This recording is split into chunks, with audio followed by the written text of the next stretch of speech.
नमस्कार, शाम के बज गए हैं 4। आपके साथ मैं हूं पूजा यादव। बड़ी खबरों के साथ शुरुआत करेंगे। पहली खबर रहेगी मऊ से, जहां सुभाषपा में बगावत के सुर तेज हो गए हैं। आज सुभाषपा के राष्ट्रीय उपाध्यक्ष समेत 19 कार्यकर्ताओं ने सुभाषपा से इस्तीफा दे दिया। इस खबर पर आपको देंगे विस्तार से जानकारी। दूसरी खबर लखनऊ से रहेगी, जहां होटल लेवाना में भीषण आग लगने से 4 लोगों की मौत हो गई और अभी रेस्क्यू ऑपरेशन जारी है। इस खबर पर आपको देंगे विस्तार से जानकारी। तीसरी खबर रहेगी जालौन से, जहां 2 पुलिसकर्मियों के बीच मामूली सी बात को लेकर आपस में विवाद हो गया और देखते ही देखते मामला मारपीट में तब्दील हो गया। हरदोई में शिक्षा का मंदिर जंग का अखाड़ा बन गया, जहां प्रिंसिपल की कुर्सी पर खंड शिक्षा अधिकारी को बैठना भारी पड़ गया और दोनों में जमकर आपस में बहस हुई। और भी छोटी बड़ी खबरों पर रहेगी पूरी नजर।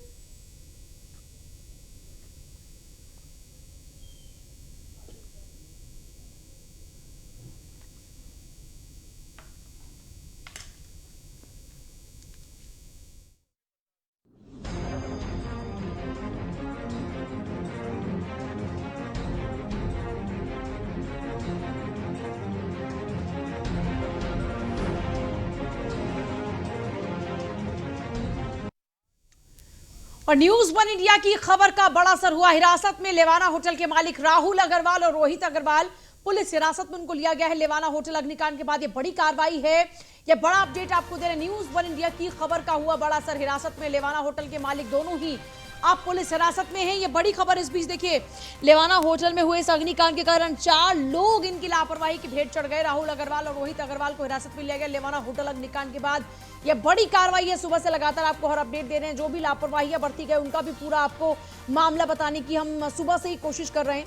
न्यूज वन इंडिया की खबर का अब असर भी हुआ है। हिरासत में है लेवाना होटल के मालिक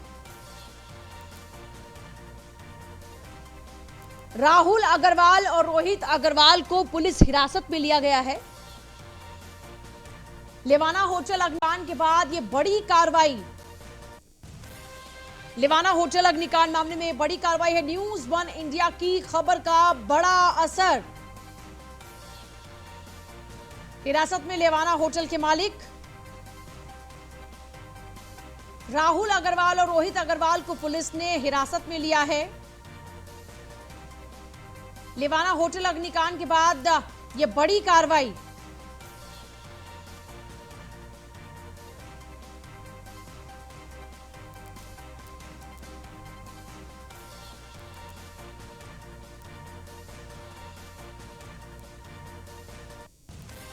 देखिए, सुबह से ही आपको हर अपडेट दे रहे हैं।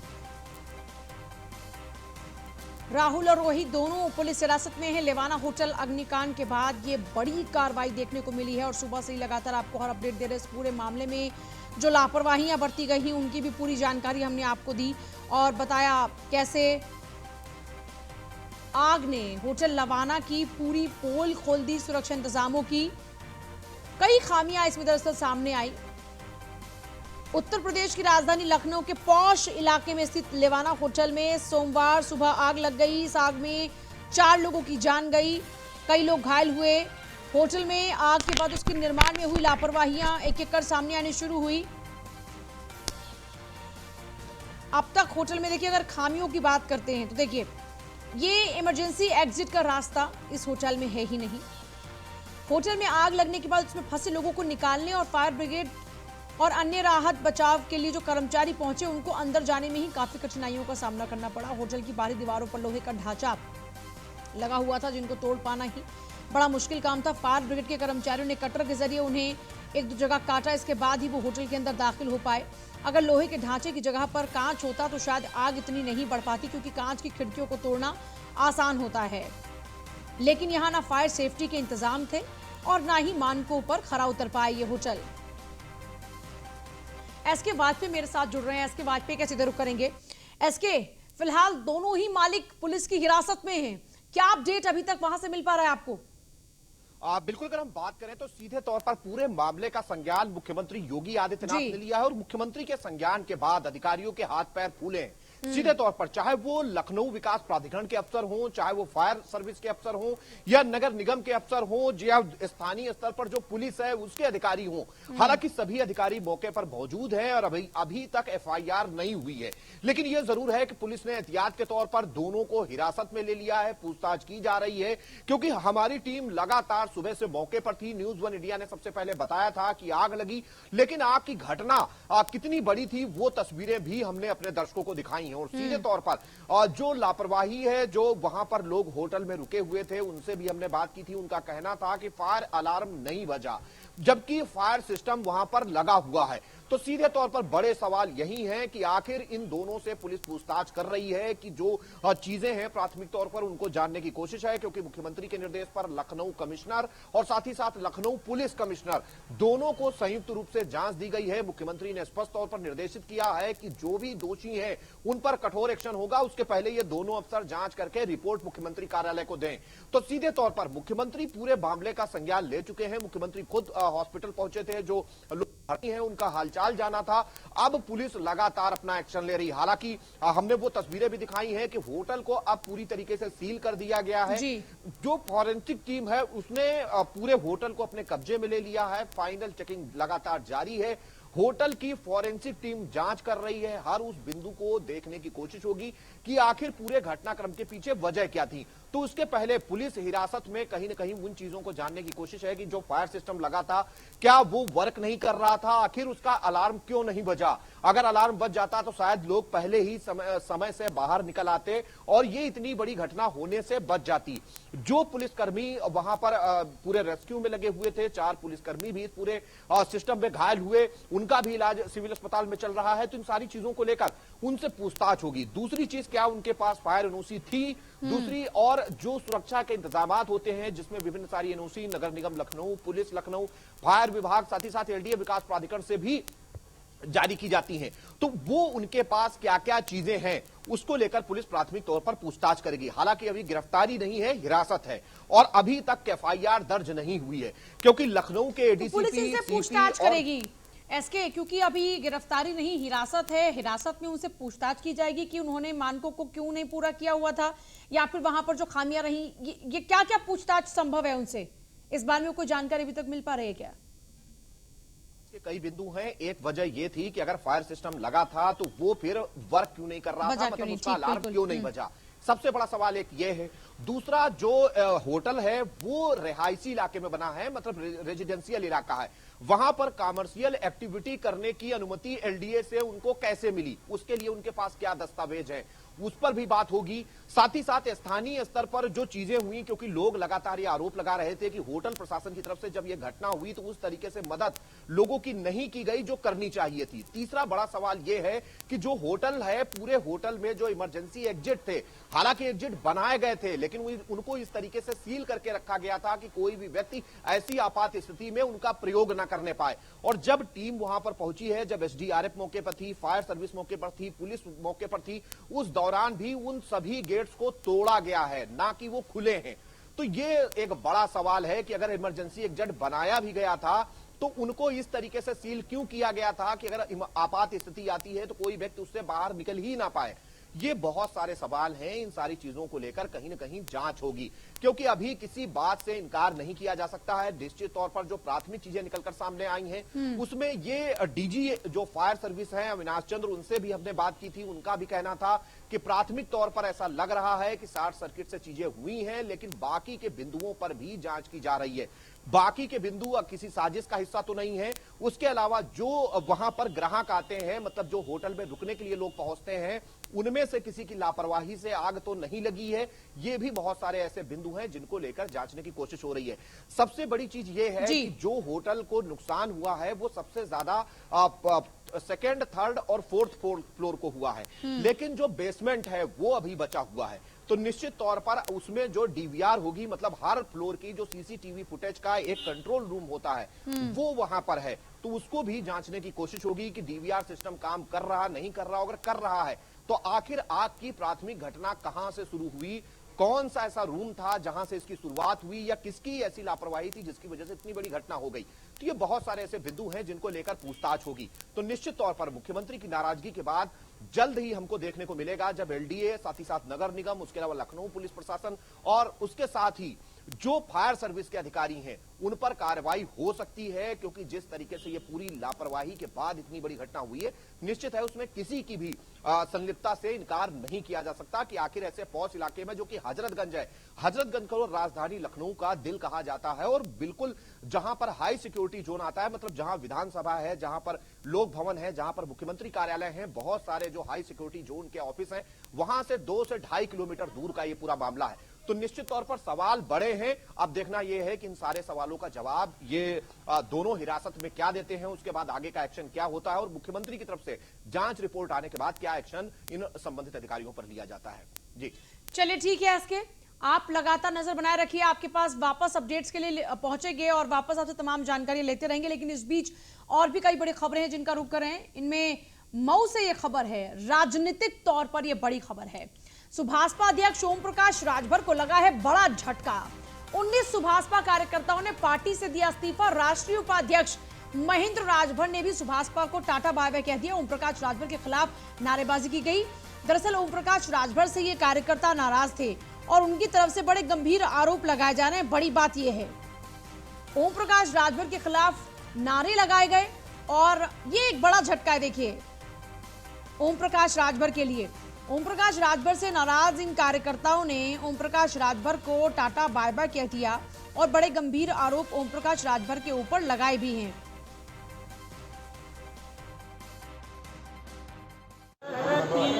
माननीय ओम प्रकाश राजभर जी जब इन्होंने पार्टी की स्थापना 2002 में की, उनका जो नीति सिद्धांत विचारधारा था कि हम आजीवन चुनाव नहीं लड़ेंगे और हमारे परिवार से कोई भी व्यक्ति जो हमारे परिवार का होगा वो चुनाव नहीं लड़ेगा और पार्टी में हस्तक्षेप नहीं करेगा, मैं सामाजिक न्याय की लड़ाई लड़ूंगा।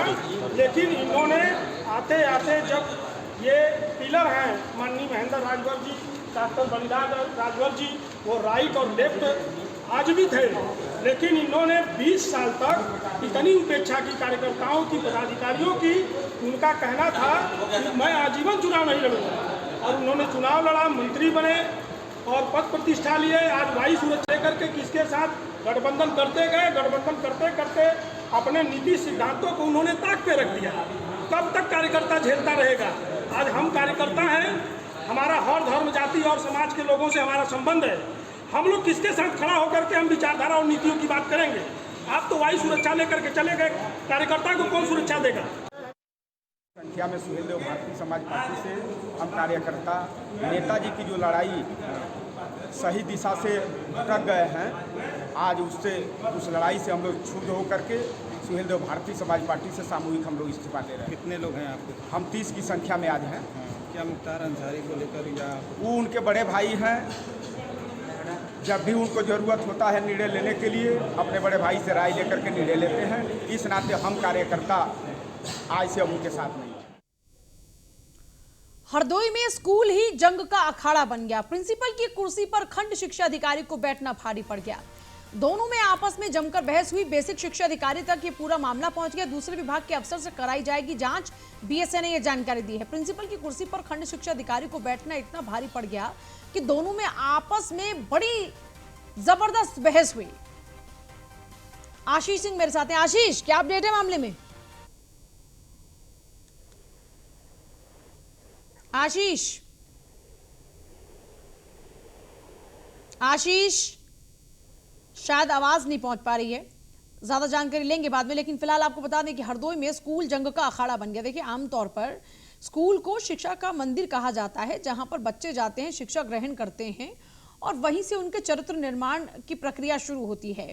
लेकिन यहां पर तो खुद ही जब आपस में डिशुम डिशुम चल रहा है, जब अब जुबानी जंग यहां चल रही है, बड़ी तीखी नोकझोंक बहस हो जाती है, तो आप समझ सकते हैं कि ये लोग सिखाएंगे क्या। दूसरे विभाग के अफसर से अब इस पूरे मामले की जांच कराई जाएगी, ये बात बीएसए ने कही है। हरदोई में स्कूल जंग का अखाड़ा बन गया।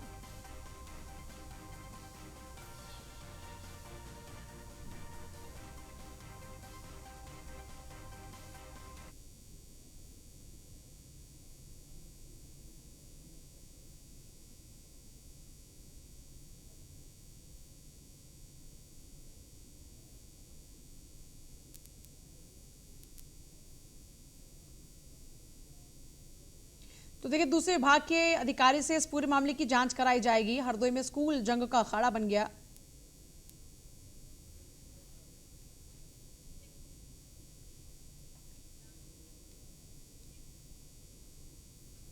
जालौन में पुलिसकर्मी और होमगार्ड के बीच ढिशुम ढिशुम। नशे में धुत सिपाही ने होमगार्ड के साथ मारपिटाई की।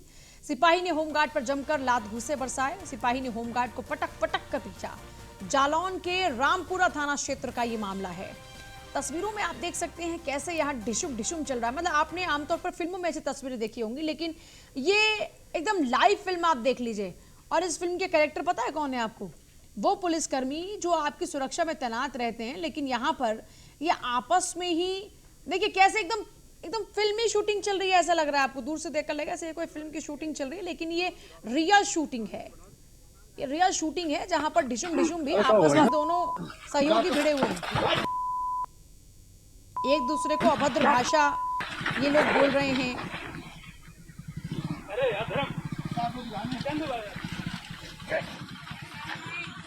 देखिए, इन दोनों जो है सिपाही और होमगार्ड के बीच में मारपीट का मामला संज्ञान में आया है। इस पे सीओ माधोगढ़ को जांच के लिए निर्देशित करते हुए जांच आंखें लेकर इनको तत्काल निलंबित किया जा रहा है सिपाही को, और उसके बाद इस होमगार्ड को भी वापस कर दिया गया है और जिला कमांडेंट होमगार्ड को लेटर लिखा गया है। इनके खिलाफ भी वो अपनी कार्रवाई करें और इस तरह की कोई भी बदतमीजी या फिर गलत व्यवहार पुलिस की तरफ से बर्दाश्त नहीं होगा और उसके खिलाफ सख्त कार्रवाई की जाएगी। और इनके खिलाफ भी जो विभागीय कार्रवाई करते हुए इनको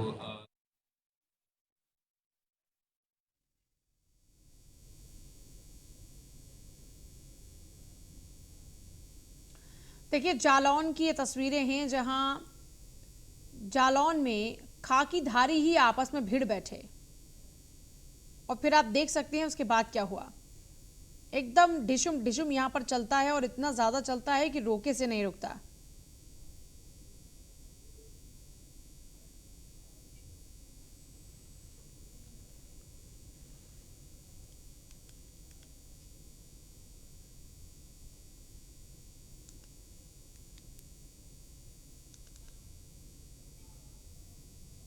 और खबर फतेहपुर से है जहां 6 बच्चों के पिता ने पत्नी के चरित्र पर शंका करते हुए उसे मौत के घाट उतार दिया। पति ने धारदार हथियार से पत्नी के सर पर एक के बाद एक कई वार किए और उसे मौत की नींद सुला दिया। चीख पुकार सुनकर घर के बाकी के लोग भी जागे। मामले की सूचना सदर कोतवाली को दी गई है।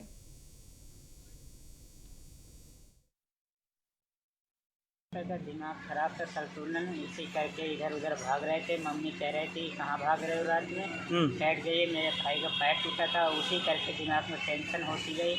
तो इसी वजह से दिमाग का संतुलन गड़बड़ा होता गया है और रात में इधर उधर भाग रहे थे। मम्मी बोली कहाँ जा रहे हो, बैठ जाइए। तो पापा के हाथ में कुल्हाड़ी मिले, कुल्हाड़ी रात में मार दी मम्मी के सर पे। कोतवाली सदर में गांव चौफेरवा में एक 52 वर्षीय राम विशाल ने अपनी पत्नी जमुना देवी की हत्या कुल्हाड़ी मार के केवल शक होने पर कर दी। इस पर कोतवाली में जैसी सूचना प्राप्त हुई है उसका मुकदमा पंजीकृत किया गया है। अभियुक्त को गिरफ्तार करके पूछताछ की जा रही है और उसको आवश्यक कार्रवाई करते हुए जेल में। श्रावस्ती में एक व्यक्ति को ग्रामीणों ने बच्चा चोर समझकर जमकर पीटा। पीटने के बाद पकड़कर पुलिस के हवाले किया। बताया जा रहा है कि एक व्यक्ति दुकान से मोबाइल चोरी कर भागने की फिराक में था, तभी ग्रामीणों ने उसे बच्चा चोर समझा, उसे पकड़ लिया, उसकी जमकर धुनाई भी कर डाली। मामला थाना मल्हीपुर के बोहरबा गांव का है।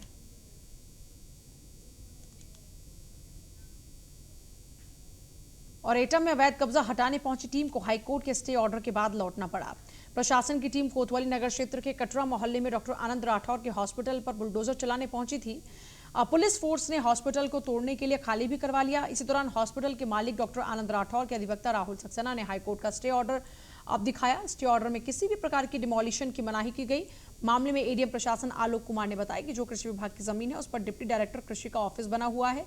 बची जमीन पर डॉक्टर ने कब्जा कर लिया, नर्सिंग होम बना लिया। प्रशासन की टीम कब्जा हटाने पहुंची तो अस्पताल प्रशासन ने बताया कि उनके पास हाईकोर्ट का स्टे ऑर्डर है, जिसके बाद टीम वापस लौट गई।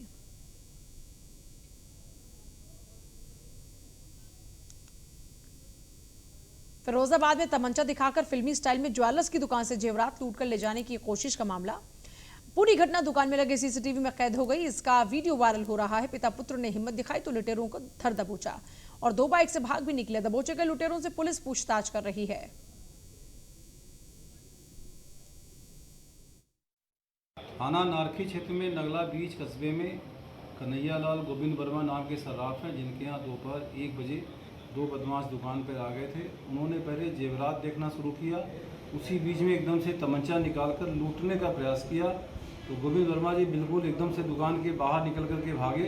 उन्होंने दरवाजे को बंद कर लिया। एकदम से पुलिस और पब्लिक के लोगों ने मिलकर दोनों बदमाशों को पकड़ लिया। बहुत ही अच्छा काम किया इन लोगों ने। और उनके कब्जे से एक तमंचा 315 बोर नए कारतूस के और एक लोहे का बांक और एक बाइक बरामद हुई। उन बदमाशों के विरुद्ध मुकदमा दर्ज किया जा रहा है। दोनों से पूछताछ की जा रही है। ये लोग थाना बरहन क्षेत्र आगरा के रहने वाले हैं।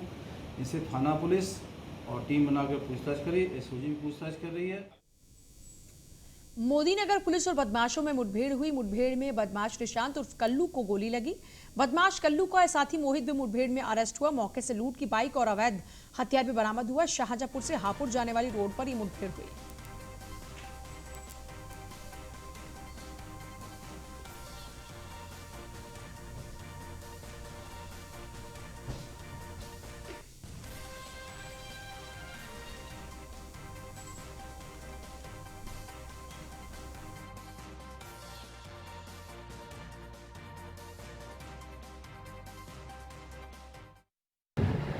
शाहजहांपुर रोड पर चौकी क्षेत्र मोदी भवन में थाना मोदीनगर पुलिस और अपराधियों के बीच मुठभेड़ हुई है, जिसमें से जो है एक अपराधी के पैर में गोली लगी है और एक अपराधी को गिरफ्तार कर लिया गया है। इनकी पहचान जो है निशांत और मोहित के रूप में हुई है। इनके पास से जो है पूछताछ में इनके द्वारा जो है मोदीनगर क्षेत्र में जो है जो कादराबाद में लूट की घटना हुई थी और खंजरपुर में लूट की घटना हुई है, इनके द्वारा स्वीकार किया गया है।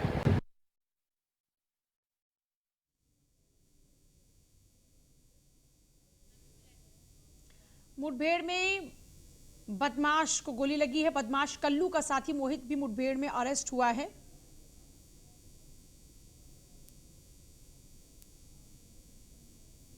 मौके से लूट के जो बाइक है वो भी मिली है और हथियार भी बरामद हुआ। शाहजहांपुर से हापुड़ जाने वाली रोड पर यह मुठभेड़ हुई।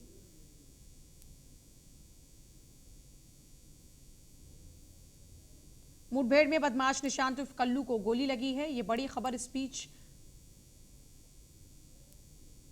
बदमाश कल्लू का साथी मोहित भी इस मुठभेड़ में अरेस्ट होता है। साथ ही साथ मौके से लूट की बाइक और अवैध हथियार भी बरामद हुआ।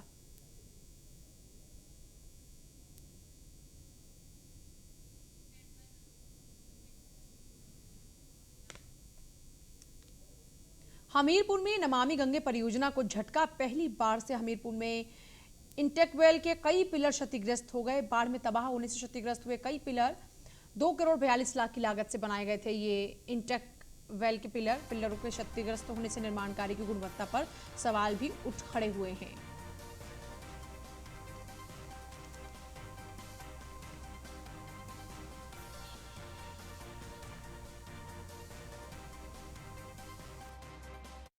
हमको पानी के लाभ मिलना चाहिए। मिलेगा तो और वो पुल टूटने से और 25 उनने बनाओ करा वो तो इतने उनने और 1 साल का पीछे करा दी न।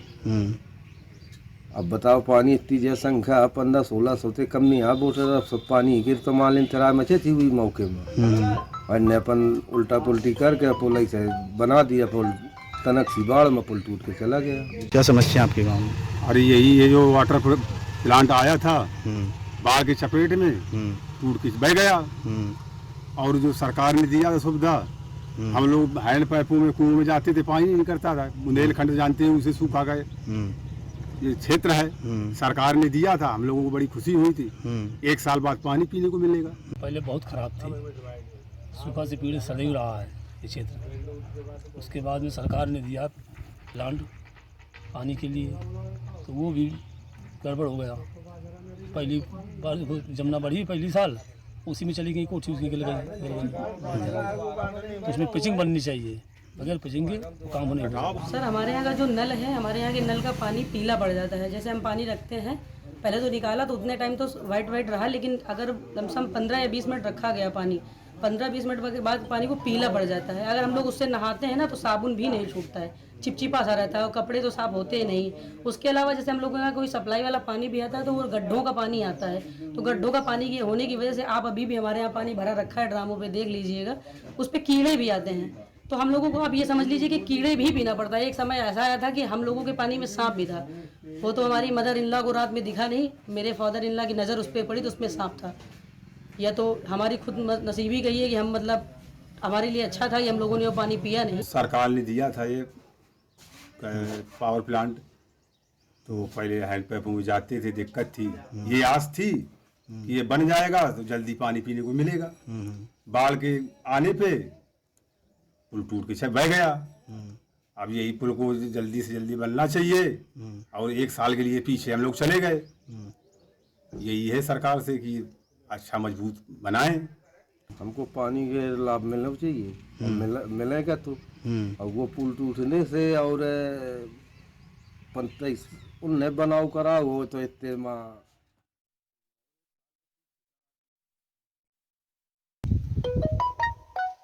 सूखी की मार झेल रहे बुंदेलखंड को भाजपा सरकार ने जिले में 2 वाटर प्लांट आवंटित किए। पहला वाटर प्लांट सुमेरपुर ब्लॉक के पतेवरा डांडा पे है, जो कि न्यूज़ वन इंडिया पहले कवरेज में दिखाया था।